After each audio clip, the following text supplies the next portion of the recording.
Despite the Stalingrad defeat, German forces held on, forming a strategic salient at Kursk, the next major battleground. Hitler launched Operation Citadel to regain the initiative, seeking to encircle and destroy the Red Army at Kursk. Guderian warned it would drain armor, but Hitler, trusting new weapons, ignored him. The Wehrmacht relied on new weapons: Tiger, Panther, Elephant, steel beasts built to smash Soviet defenses with superior firepower. Strained by Stalingrad losses, production faltered. Shortages and pressure plagued early Panthers. Too few, too flawed. Rail limits, fuel and parts shortages, and partisan attacks crippled logistics. Time was no longer on Germany's side. As Germans struggled, Soviet intelligence knew all, every plan, every thrust, even the enemy's H-hour. Soviet GRU cracked German signals, while spy rings like Lucy fed high-level intel. Recon updates kept them fully informed. Soviet reconnaissance was relentless. Teams infiltrated deep, tracking enemy forces, gear, and intent. Every sound was logged. Night recon planes photographed German armor and artillery, giving the Red Army a clear, complete enemy picture and a strategic edge. Warned of risks, Stalin rejected a preemptive strike. Instead, he turned Kursk into a trap, bleeding German forces before counterattacking. Red Army logistics ran smoothly. Millions of tons flowed in, keeping units battle-ready, unlike the struggling Germans. The Red Army's well-prepared medical system saved thousands with timely care, reducing casualties and boosting morale. Millions turned Kursk into a vast meat grinder fortress. Trenches dug deep, ground fortified, and anti-tank mines laid in record numbers. Interspersed anti-tank nests and MG nests created deadly crossfire.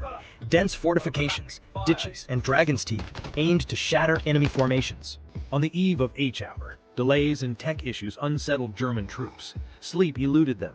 They knew a brutal battle lay ahead, with no secrets left. Fully equipped and knowing the enemy's plans, Red Army troops stood confident and resolute, ready to defend their motherland with no thought of retreat. Armed with exact H-hour intel, the Red Army launched a fierce preemptive barrage, shattering formations and demoralizing German troops from the start. With German comms disrupted, Soviet intel and recon fed real-time enemy data, enabling swift, precise strikes and spreading chaos. In the north, German monsters hit dense mines and bogged down.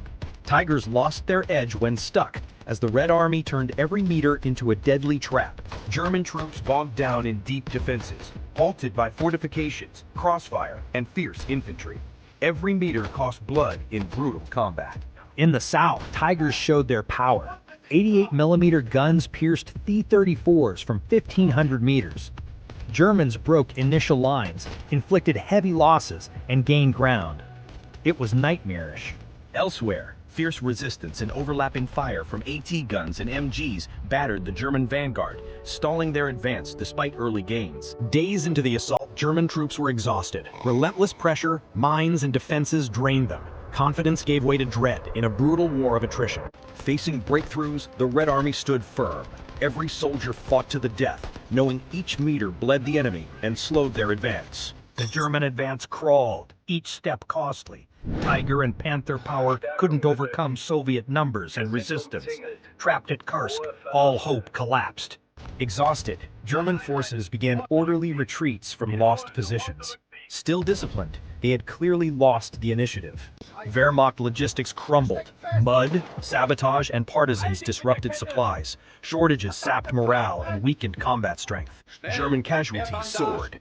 Overwhelmed field hospitals lacked meds and staff. The mounting toll crippled combat strength and spread fear among survivors. German recon faltered, mines and obstacles blocked access, while Soviet prep hid defenses. Intel was incomplete and unreliable. Despite setbacks, German artillery kept firing, pounding trenches to clear the way for renewed assaults. German airstrikes hit Soviet rear targets, but poor intel led them to bomb an evacuated tank factory, causing minimal damage. Prokhorovka. Over 1,000 tanks clashed in a brutal battle of will and power, a fight for survival that would decide Kursk's fate. Early at Prokhorovka, Tigers dominated with 88mm guns piercing T-34s from 1,500 meters. Confident German crews hit hard, Initial firepower advantage was clear. The tactic worked. Immobilized Tigers became easy prey for Soviet guns and planes. Wearing down enemy strength was the key to victory in this war of attrition. Unshaken, the Red Army held firm. Despite losses, Soviet troops fought to the end, using grenades and Molotovs to turn enemy tanks into fireballs. German troops faced equal brutality. Confidence faded amid fierce defenses and counterattacks. Exhausted and demoralized, they cracked under mounting losses and pressure. Bogged down and outnumbered, German weapon superiority meant little. Hopes of swift victory vanished as they withdrew from untenable positions. Soviet air raids pounded German rear lines. Airfields and supplies burned, crippling the Luftwaffe's strike power and easing pressure on the front. Prokhorovka, over 1,000 tanks clashed in a brutal test of will and power, a battle for survival that sealed Kursk's fate. Early at Prokhorovka, Tigers dominated. 88mm guns pierced T-34s from 1,500 meters.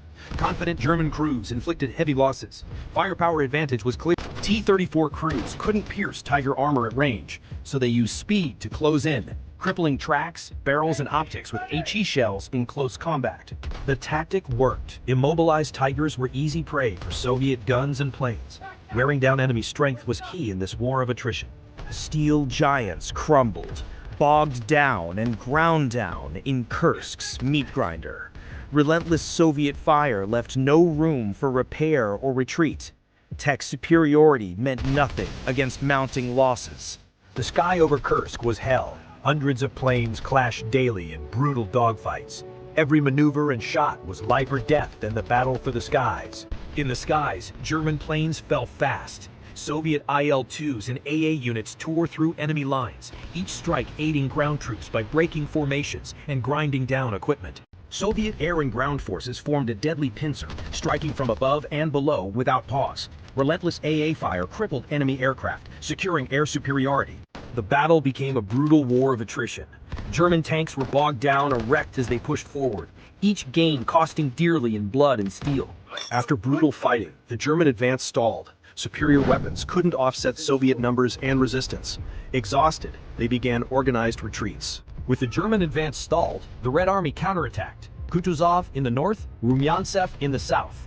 Superior numbers and T-34-85s forced a German retreat. With the IS-1, the Red Army met Tigers head-on, surpassing them in firepower and armor.